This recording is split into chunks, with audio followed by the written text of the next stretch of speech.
Seattle conjures up too many stereotypes to count. You've got the hipster areas, preppy places, neighborhoods where college kids hang out, and of course, the ghettos. Seems as if there's a neighborhood for everyone in Seattle. So the question arises, which Seattle neighborhoods are the best and which are the worst? Today we'll use science and data to determine which Seattle neighborhoods need a little TLC. You know, the worst parts of Seattle. You can tell a lot about a neighborhood by how broke people are and by how bad crime is. We'll use those as our measuring sticks. So join us as we take a stroll through Seattle's worst neighborhoods. Our first stop on our tour of Seattle's neighborhood starts in International District. The unemployment rate here is 6%, and home prices are really low. Crime is so bad here that local business owners say it's hurting their way of life. Do you think Mr. Rogers would go into this neighborhood? The answer is no. No, he wouldn't. Our next stop on our crummy tour brings us to Beacon Hill, a hood with quite a few people who probably wish they didn't live here. Income levels are around $31,000, and homes average about $141,000. They certainly won't be throwing parades in Beacon Hill anytime soon, that's for sure. Continuing our journey of the worst Seattle neighborhoods, we come to Rainier Beach.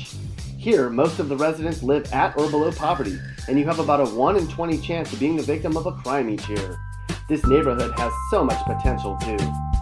Would a baby go into this neighborhood? That's a baby, don't listen to anything he says. North Delridge is next on our list. It's too bad that the entire area around here sucks. This is one of the most dangerous hoods in Seattle, and homes are some of the cheapest in the area as a result. A ton of residents here are out of work, almost twice the national average. Folks here need to get a damn job. It's not that hard, people. Roxhill is certainly no walk in the park when you consider the stats. This area is very dangerous and very poor.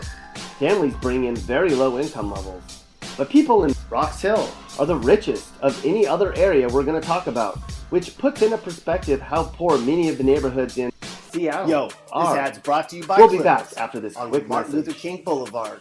Come get your hair did. We do it tight and right. That's Clippers on MLK. G. Continuing our tour of the worst parts of Seattle, we come to Riverview. Want to play a joke on your friends? Tell them you're going to go to a party in Riverview and watch their reactions.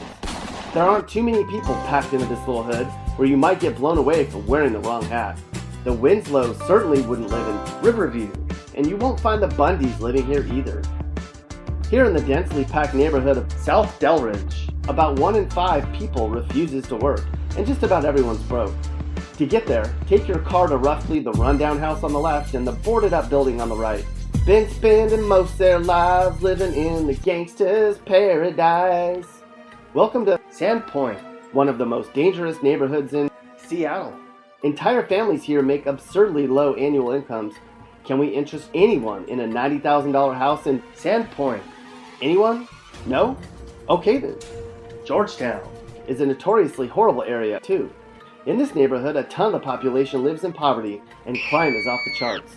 There are murders in and around this neighborhood every single year. Not good. Not fun. And where's the worst neighborhood in the city of Seattle? That would be South Park. This true hood has a ton of people who live in the worst conditions in the city. It ranks in the bottom 3 for home values and income levels, and in the top 3 for crime. Some Seattle neighborhoods are hard to tell apart, but you can tell who's from this hood. They're the ones with the 40, a pistol, a beat-up car, and a pit bull. If you don't live in South Park or any of the other neighborhoods we talked about, you don't have it too badly. Congratulations.